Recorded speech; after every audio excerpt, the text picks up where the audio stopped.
You're good to go, Gary. You're live now. Okay. My name is Gary Burge, and I belong to a circle of scholars who are seeking to understand the conflicts in Israel-Palestine. We have been talking to many influential men and women who bring unique skills to our quest for understanding. And today we have a unique privilege. Our guest is Dr. Mitri Raheb from Bethlehem. Dr. Raheb is not only well known throughout the Middle East, but he is an important voice for the Palestinian churches, both in Europe and in the United States. Throughout his long career, Mitri has made visible to the world the concerns of his Palestinian Christian community based in Bethlehem in the West Bank. Today, these concerns have reached a level we have never seen before. Israel's destruction of Gaza since 2023 and the killing and displacement of hundreds of West Bank Palestinians has meant that many like Mitri are sounding an alarm worldwide. Something profound is happening, something many call genocide, and the world is watching. Mitri is ordained in the Lutheran Church of Jordan and the Holy Land, and for about 30 years he pastored Bethlehem's Lutheran Christmas Church. He also earned a PhD in theology in Germany, and today is a leading expert in analyzing how national powers, sometimes called empires, exploit the church and its theology to do things that are unimaginable. His books, Faith in the Face of Empire in 2014, The Politics of Persecution in 2021, and Decolonizing Palestine last year, are always on the reading lists of students seeking to understand the Palestinian church, Israel, and colonialism. But perhaps his most important role is as the founder and president of Dayar Consortium in Bethlehem. Dayar is a cooperative of Christian initiatives that includes Dar al-Khalima University. Dayar means homeland in Arabic, and this is what Mitri is defending and building in his growing community around Bethlehem. It is a privilege to have Mitri with us. He is a Palestinian scholar, a dedicated pastor, and an interpreter of the many crises that we have witnessed in Israel and Palestine. We'll begin with a few opening questions, and then we will share a wider conversation with a number of colleagues and friends: Bruce Fisk, Ross Wagner, Rob Dalrymple, Michael Thompson, and David Crump. Each of these have long experience in Israel and Palestine. So Mitri, welcome. We are so glad you are here, and we are just looking forward to learning so much about you and what you are seeing on the ground today there in the West Bank. Thank you, Gary. Good to be with you and with all our friends there. Well, Mitri, we are all aware of the tragic war taking place in Gaza. And of course, it began in October 7, 2023, with an opening tragedy, and now has continued to become a greater and greater tragedy. So I guess while we do hear a lot about Gaza, you're in Bethlehem, and maybe we can first turn our attention to Bethlehem. How has this affected the families of Bethlehem? The geographical proximity is obvious to Gaza, but do they have many personal family connections with Gaza? And what is their relationship to the Gaza conflict right now? I mean, there are multiple relationships. First of all, we are all Palestinians, and this unites us. Our suffering and our hopes are actually the same. But then there are many people from Gaza who were able to come to the Bethlehem area, like 20 years ago, 15 years ago, and to stay here illegally, because the people from Gaza are not allowed to relocate here. But they stayed here illegally because they fall in love, they got married, and they wanted to start a family. And so many of them are here while their parents or siblings are in Gaza. So we have this group. They are mainly Christians. But also, there are Christians in Gaza, belong to two churches, and the headquarters are in Jerusalem. So the churches that are responsible for the two churches in Gaza are in the West Bank, in East Jerusalem. And so we have that connection. That's another level. As a university that deals with arts and culture, Gaza has lots of artists, and we know many of these artists. Some of them, unfortunately, were murdered in Israeli airstrike. Most of them are displaced now. In fact, as Dar al-Kalima University, we have 36 staff in Gaza right now, artists, who are displaced now, some of them for the 12th time. Oh my goodness. Yeah. And we are in daily contacts almost with them, as well as with the Christian community there. So Mitri, you say that some of these Gazans have been able to leave Gaza and actually come to Bethlehem. Was this a long time ago? Is this in the last 10 years that they've done this? And I didn't imagine that they would get out of Gaza unless they had a work permit. Israel was giving sometimes Christians permits to come here on Christmas. Okay. That is mainly between the year 2000 and maybe before Corona until the year 2020. Okay. And usually they will give it to one part of the family, not to the whole family. And so, some of them fall in love and stayed here. Right. I've also learned that there are many families who are native to Bethlehem and around Bethlehem who have extended families that are down in Gaza. So it seems as if maybe for the last 50 or 100 years, there's been a lot of migration between the two, even before Gaza became what it is today. I mean, Gaza has always been part of Palestine, and there were no, no walls like now, no checkpoints, no restrictions, no siege. And so it was, very normal for people to move. So like the pastors in Gaza, most of the time used to be from the West Bank. And so on. So if you had family in Gaza experiencing this right now, and you were living in Bethlehem, how do families in Bethlehem connect with people in Gaza? Can they phone? Can they send money? Or are all these channels of communication cut? I mean, phone calls are possible, not all the time. They were disrupted for a long time, but right now they work. Even internet in some areas in Gaza is functioning.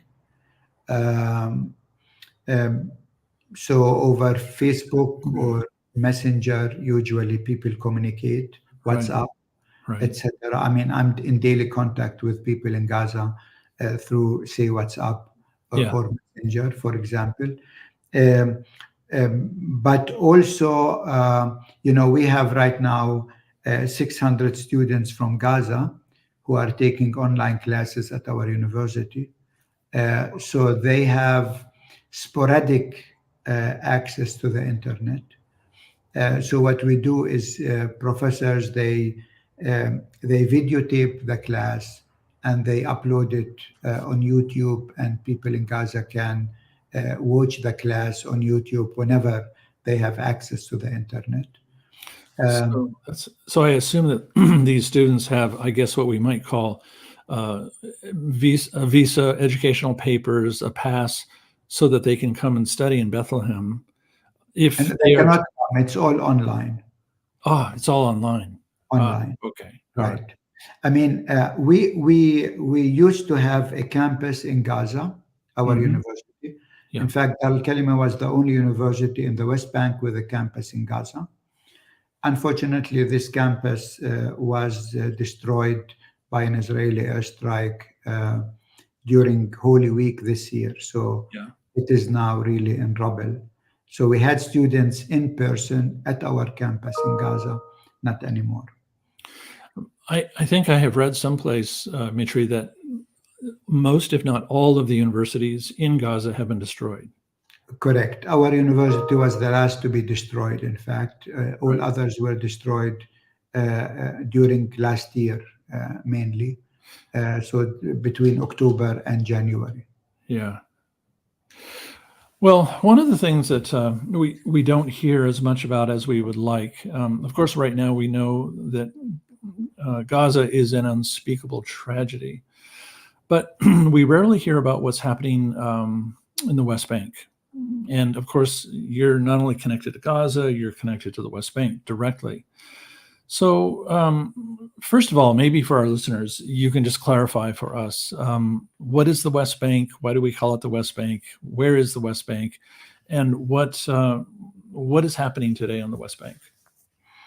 Yeah, the West Bank is the western side of the Jordan River. It is the West Bank of the Jordan River. This is the area that was occupied by Israel in 1967. East Jerusalem belonged to the West Bank.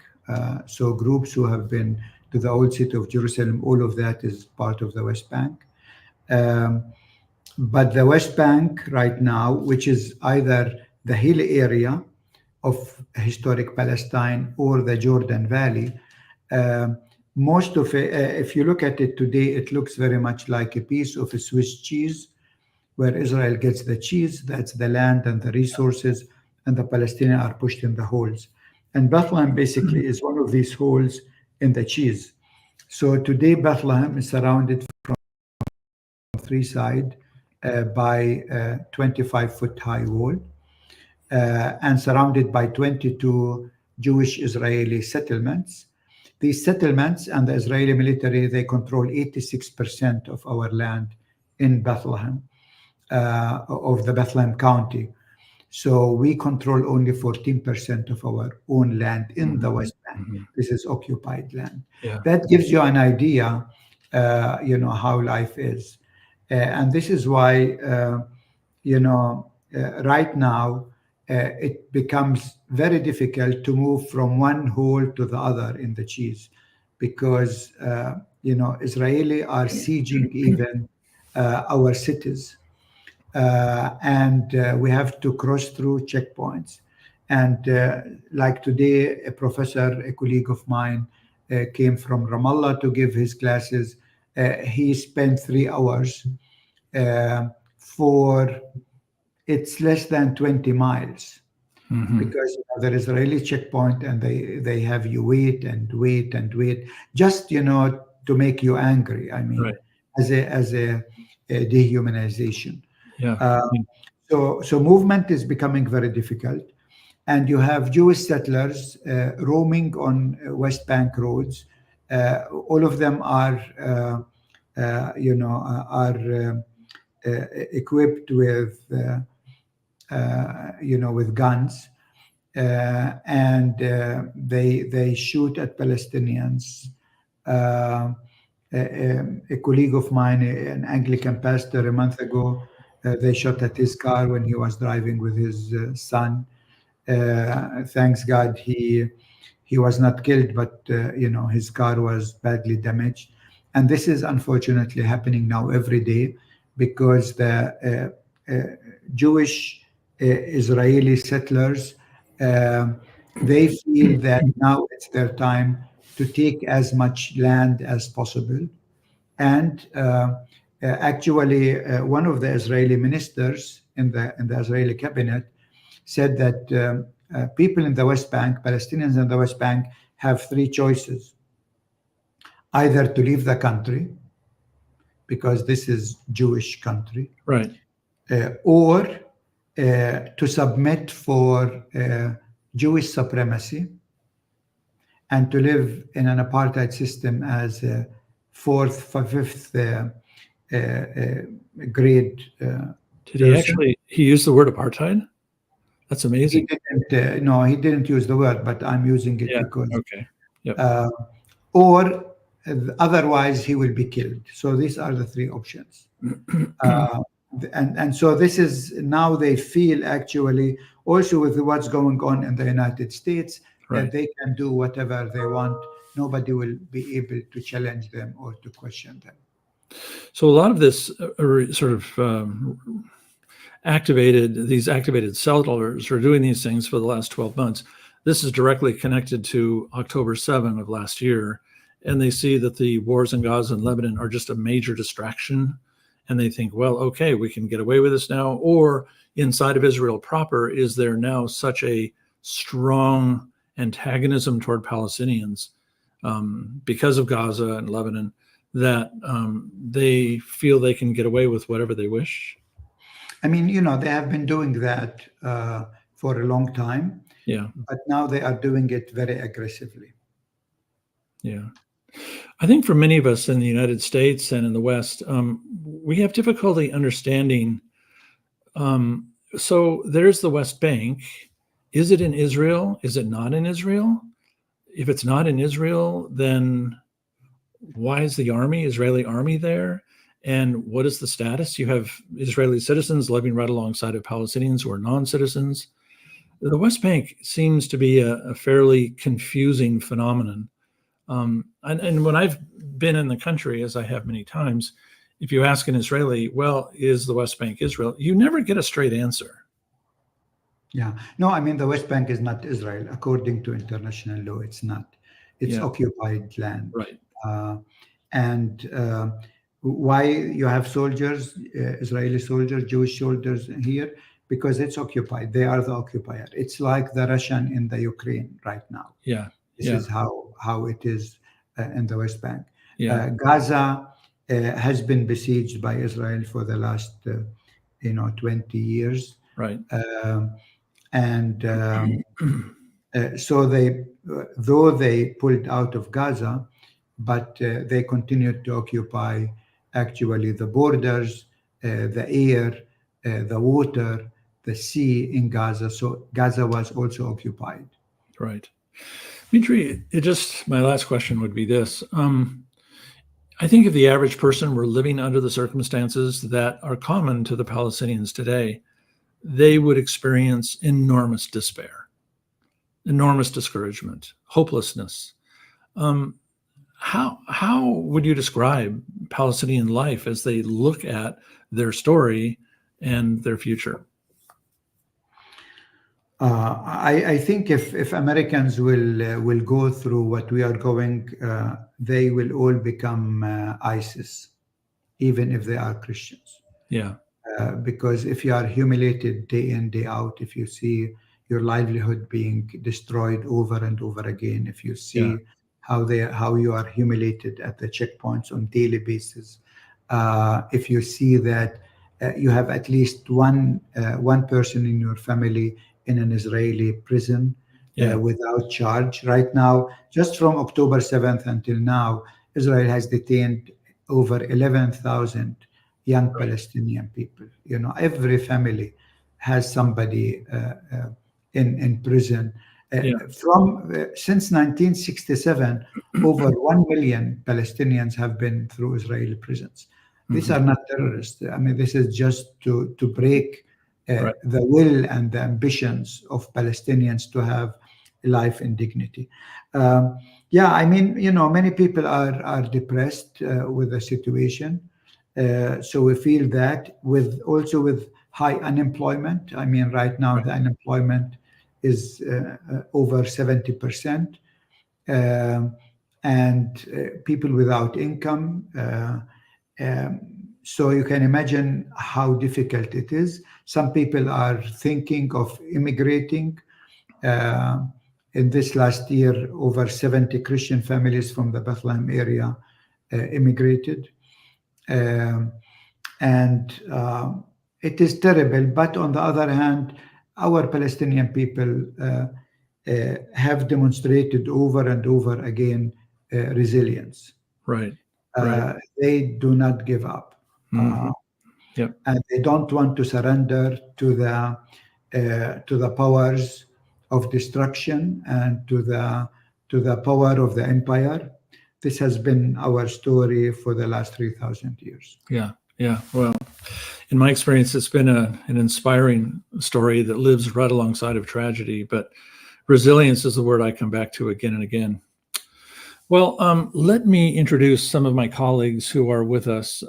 This is what makes these conversations that you've been following possibly unique, because we are actually a panel, sort of a group of people who are talking to our guests, and you don't often see that.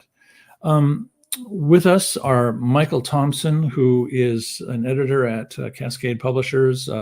Ross Wagner is here. He's professor of New Testament at Duke Divinity School. Bruce Fisk is here. He's a former New Testament professor at Westmont College. And Rob Dalrymple, who is from Determined Truth Ministries. David Crump is with us as well, and he is from Calvin University. Together, this group represents decades of commitment to the Christian academic world. So let's begin. And Michael, I think you have the first question.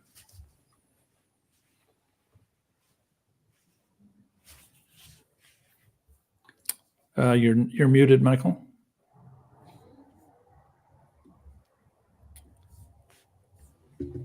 Sorry, I tried to mute to not make noise at the wrong time, but then too long muted. Thank you again, Mitri, for what you've shared. We all are reading articles and catching news where we can, but to have someone close to the situation, invested, share the way you do, adds a lot of dimension to this for us and for our listeners. So thank you very much. You're welcome. Our first question has to do about where this conflict is going. It seems to us, and I'd like your comments on this, that we've entered a new era through this war, since October 7th and the Israeli near destruction of Gaza, that this is no longer just a conflict with Hamas. There's a longer term plan at work. So at least that's what some of us are discerning in reports we've read. So we'd like to know what your thoughts are on what is Israel up to at this point. How would you describe it? Yeah, I guess it's new and it's not new, because it's really not a conflict. For me, this is a settler colonial situation.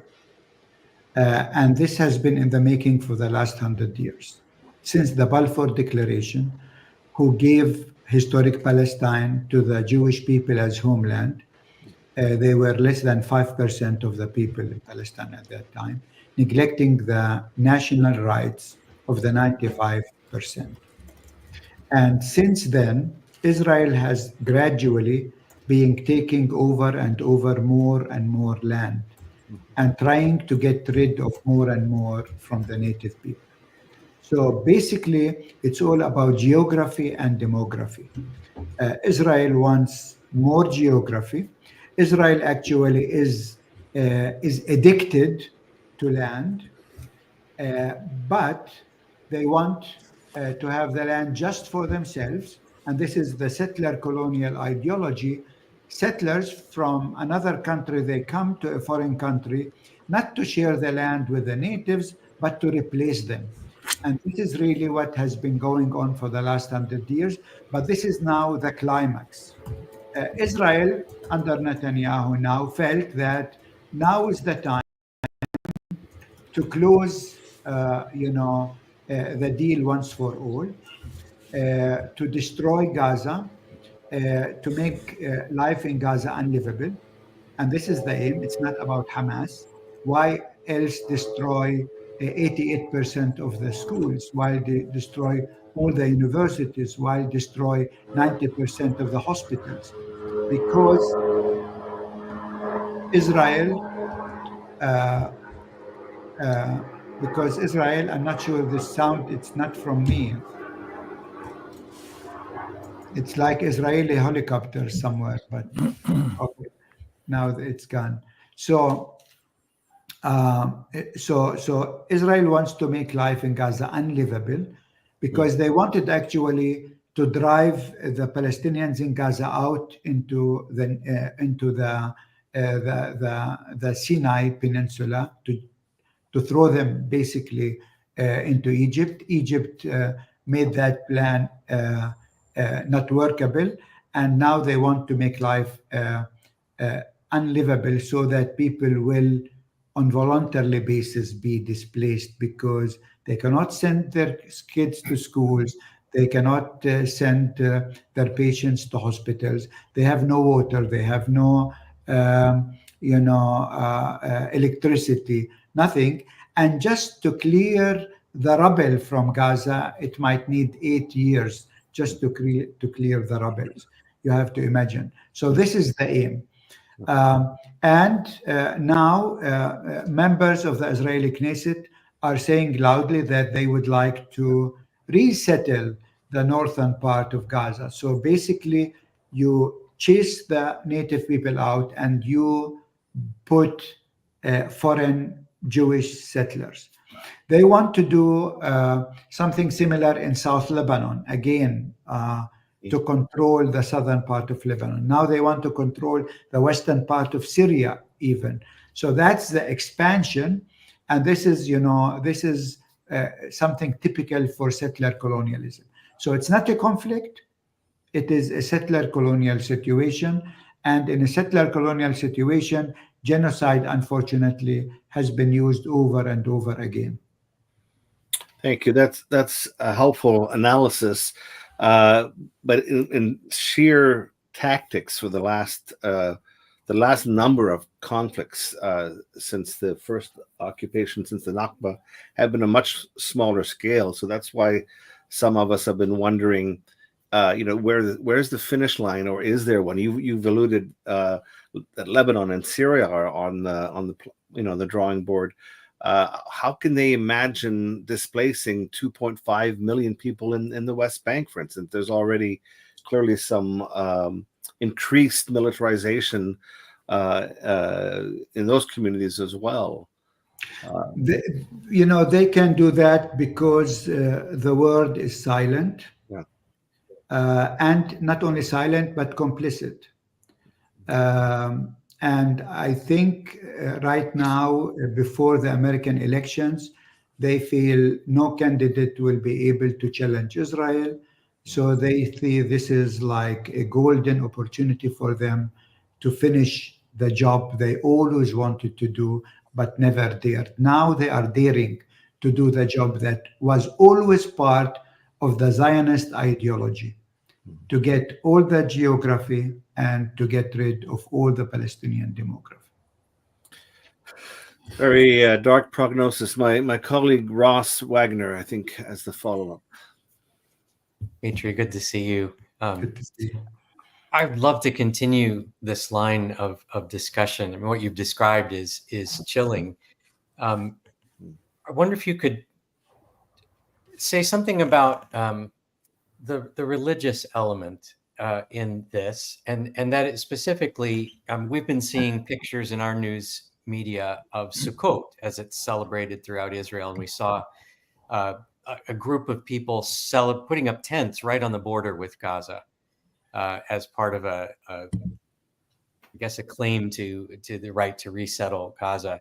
Often our American news media talks about this as a kind of right-wing messianism, and tends to pin it on a few figures like Ben Gvir and Smotrich, seeing Netanyahu as in kind of a devil's bargain with them. But how do you, from where you sit, how does this religious element fit into Israeli politics?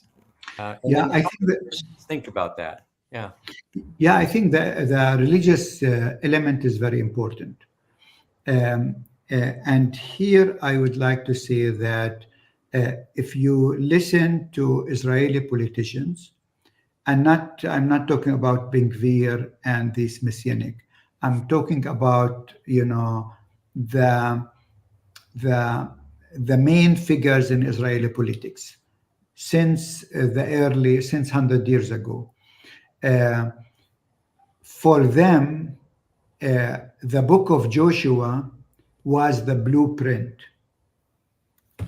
And sorry to say it here, I'm here with many theologians, They might not like to hear that, but the book of Joshua is really the blueprint for settler colonialism.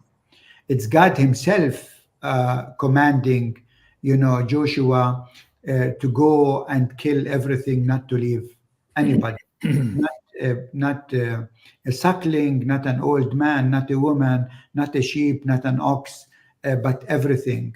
So this is a call for genocide. Now, in Judaism, this book over 2,000 years was not read in this way. It's only really since 100 years, since the Zionist ideology emerged, that people started to take this as their model. Imagine Ben Gurion in 1958 when they were celebrating the 10th anniversary of the establishment of the State of Israel. He gathered a Bible study group in his home. And guess which book they chose to study? Joshua. The book of Joshua. So you had Ben Gurion, you have the generals, the military generals, you have archaeologists, and they were debating one question. Do settlement comes before conquest or conquest before settlement?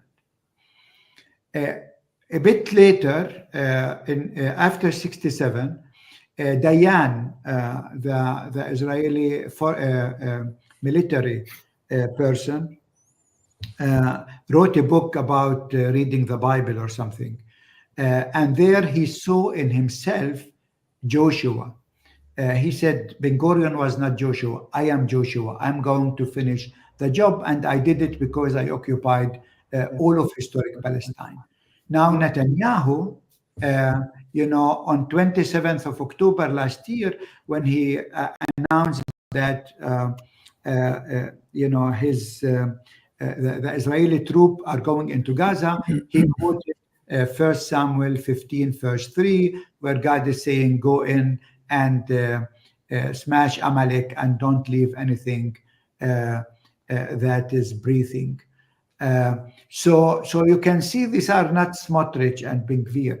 This has been a consistent element of Zionist ideology. And as I said, they have been doing it according to the circumstances, but it was always on their mind.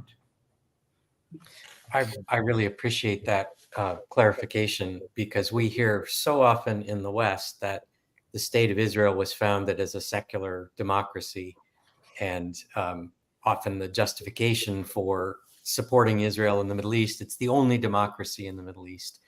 And the idea that the religious element has only become radicalized in recent history, you're saying is really not true. It's been there all along.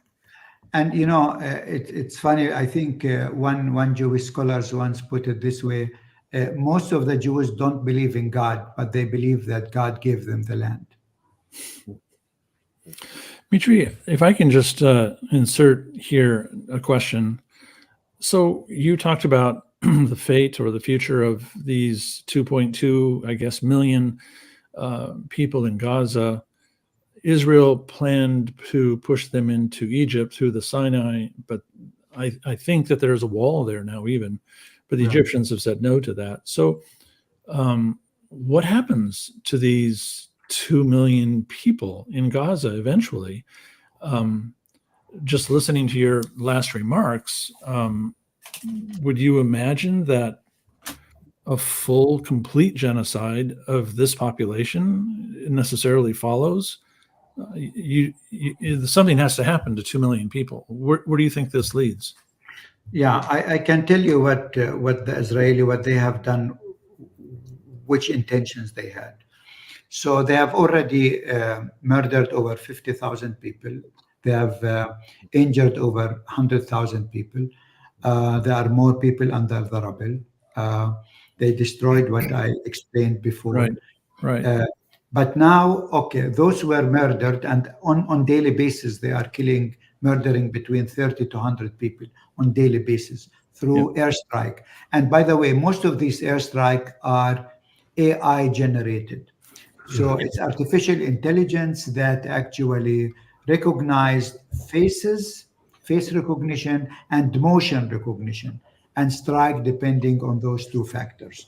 And this whole technology has a biblical name. It's called gospel. This equipment that Israel developed, military equipment called the gospel. So you can imagine the gospel, which gospel we are right now facing. So, but that's not the end of the story, because imagine how many people in Gaza have cancer, need dialysis, are diabetes. Now children are not vaccinated to polio, so the first cases of polio have been detected. So this will kill most probably even more than the numbers that Israel murdered. This is like when in North America many of the natives were killed by smallpox. Smallpox, yeah. So, and then the others are waiting for the opportunity to leave. They don't know where to leave. But many will have no options but to be there. And it will be like the 40 years in the desert. People really with nothing, not even food. It's God that needs to give them the manna from heaven. But I tell you, many will remain. And imagine these people who will remain, these kids. Imagine if you are now a Gazan and you are 16 years old. Look, you have the first war when you were 2, and then the second war when you were 4, and then the other war when you were 8, and then when you were teenager 12, and then when you were 14, and now when you are 16. 5 wars. And you have seen over and over again how Israel destroyed your livelihood. Maybe you might have seen your mother in pieces. You couldn't even recognize her. You have seen the home that was, giving you a sense of safety destroyed. What will happen to you? This is something that nobody talks about. These young people, I mean, if you think Hamas is radical, the next generation will be even more radical. Because they will not be able to forgive Israel to what they did to them. And so Israel actually is seeding the roots for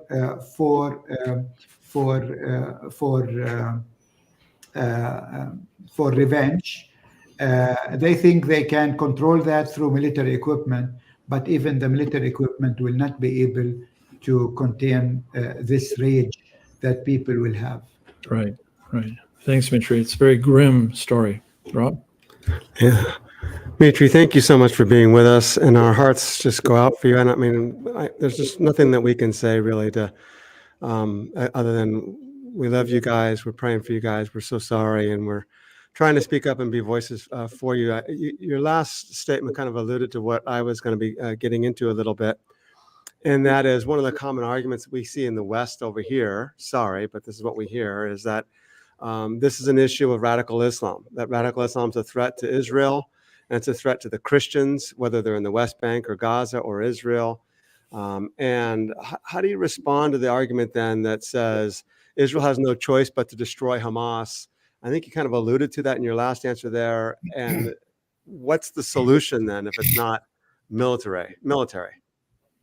Yeah. Radical Islam will be more radical through what Israel is doing. Because I tell you, anyone who sees what Israel is doing cannot but become radicalized. I mean, I can tell you my own story. I mean, if you read the books that I wrote 20 years ago, I was much more hopeful. Now you can see I'm not, because I see how we are on daily basis being humiliated. And I don't live in Gaza. I live in the West Bank, which here we are, better off. But I see what's this happening to what is doing to our people.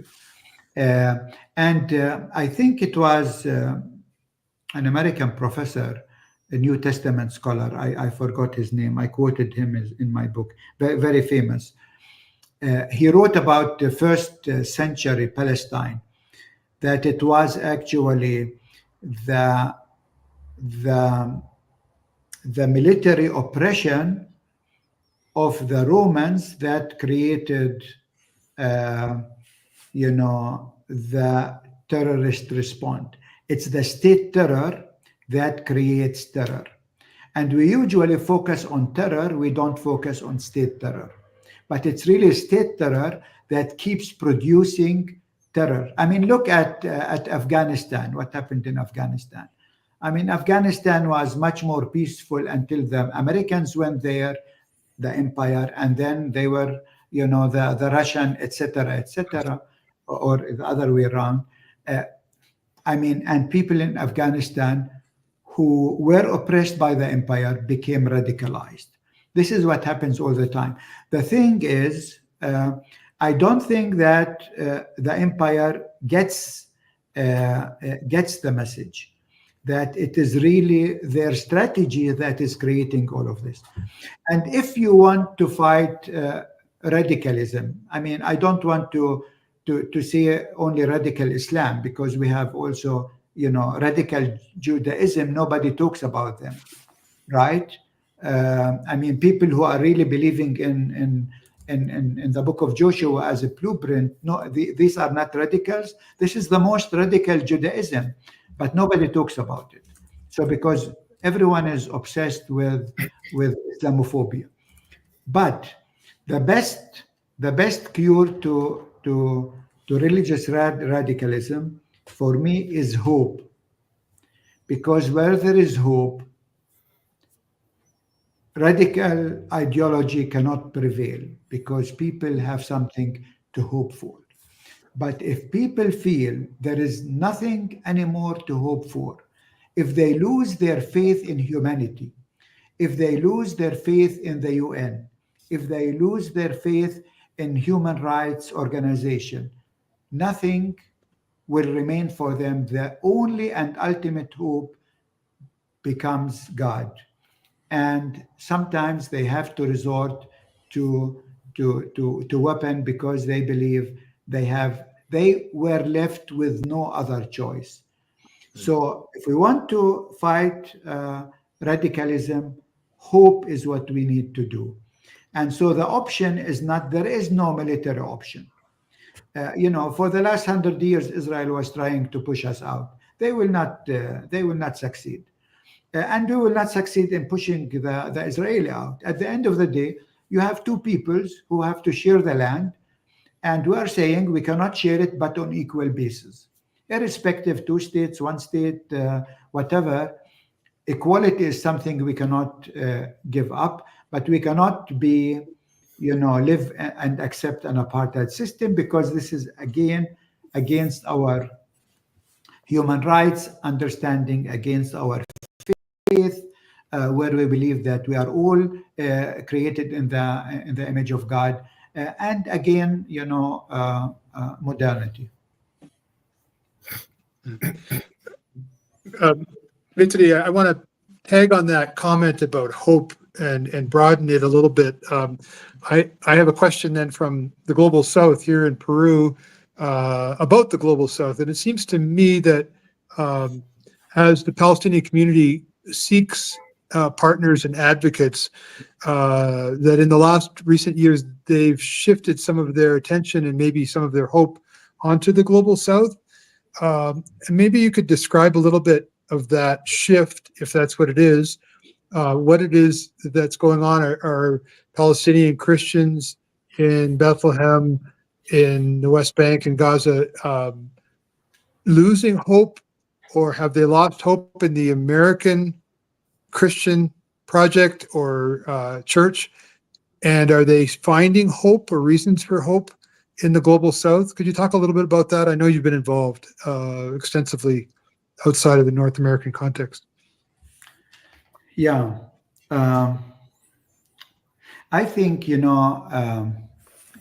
what happened in 1989 when the Iron Wall came down, when the Soviet Union was dismantled, and we thought, you remember people talking about the end of history.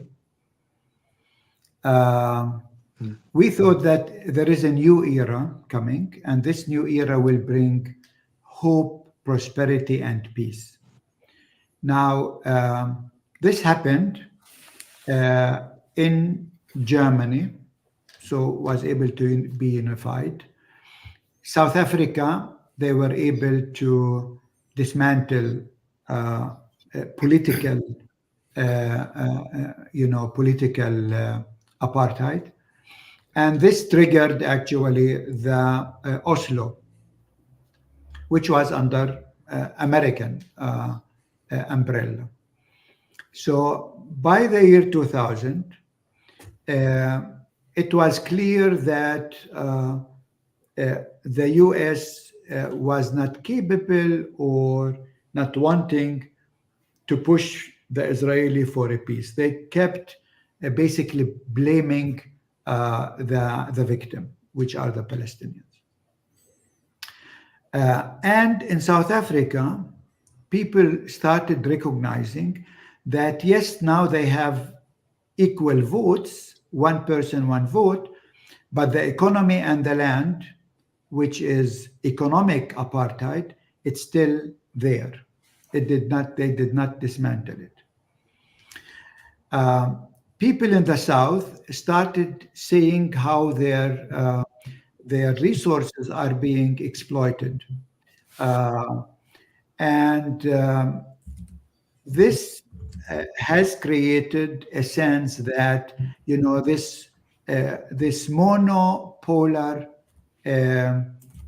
world that was promising prosperity and peace is not delivering. So people started to look somewhere else. China got involved in not in the Middle East so much, but in Africa, in Latin America, and in other places. And so more and more, the world is getting away from the one polar system to maybe to multipolar system. So that's the meta picture. Now, on the other hand, what happened in Gaza opened the eyes of many people to the injustice that is happening. I mean, and then they discovered, look, who is supporting Israel in this genocide and in the settler colonialism project? They discovered it's mainly countries with a settler colonial and genocidal history. Then, after Gaza came another thing with what happens at the universities, American universities. America was always known to be, the country of the free and of the brave, and freedom of thought, freedom of religion. I mean, all the good values, were,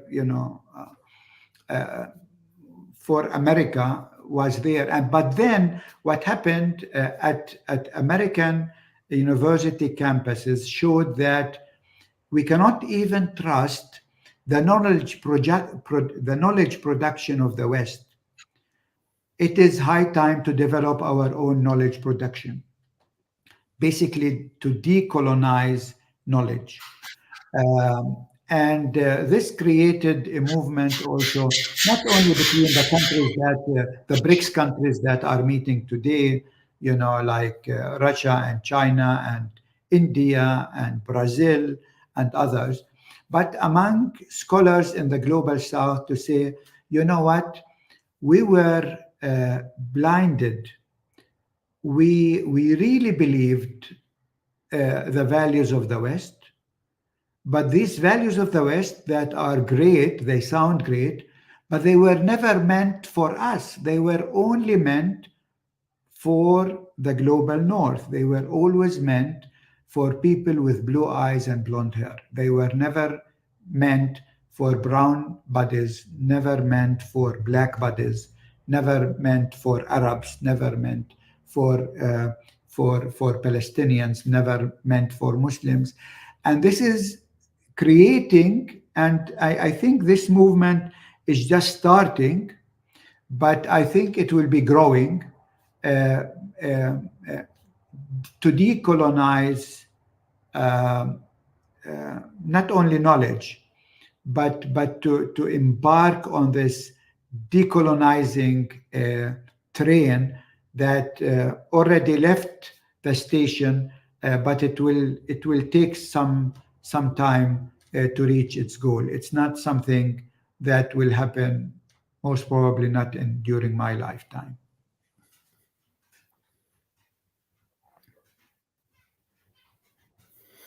Mitri,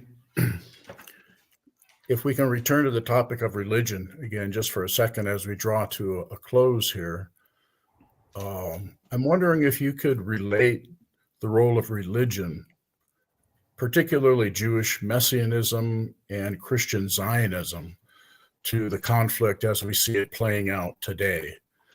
And with respect to Christian Zionism, it's interesting to note, maybe sad to note, in my estimation, that Christian Zionism is actually growing and spreading throughout the global south fairly rapidly in some sectors.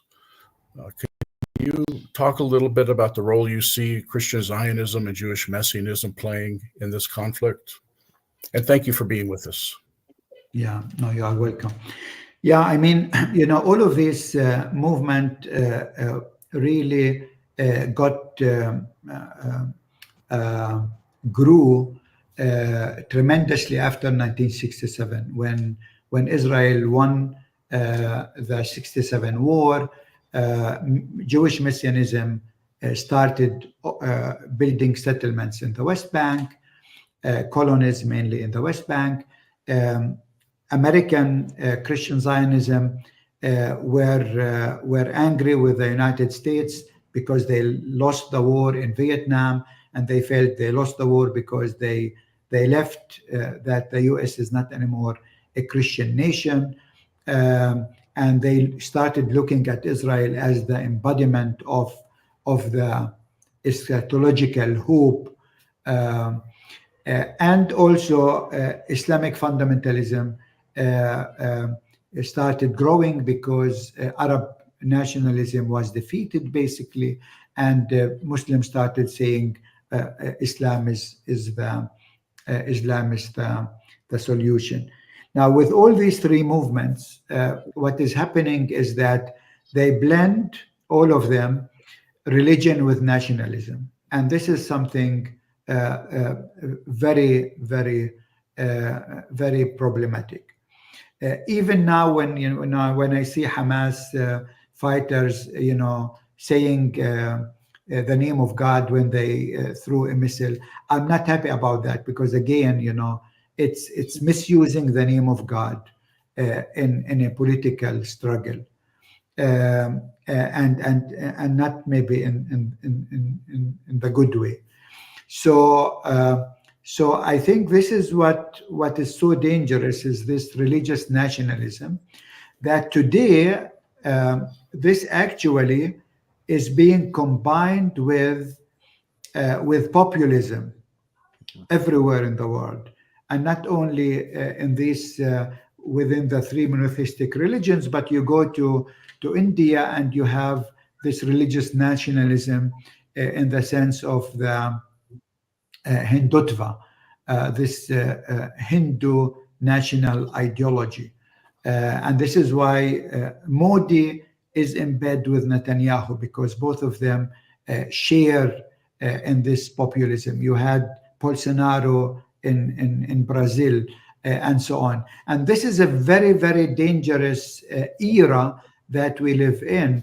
And this is why I think it's so important to redeem religion from this religious nationalism, and to let God be God, and for us really to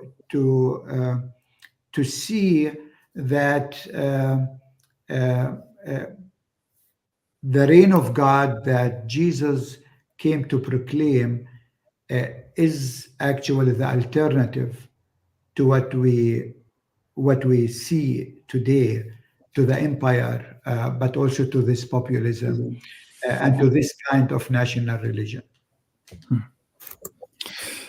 Well, Mitri, this is a great word for those of us in the United States in particular, because as you've indicated, we are struggling with this very same thing in our country, and we're about to see this come to a head in about 2 weeks. So it's a very difficult time in which we live.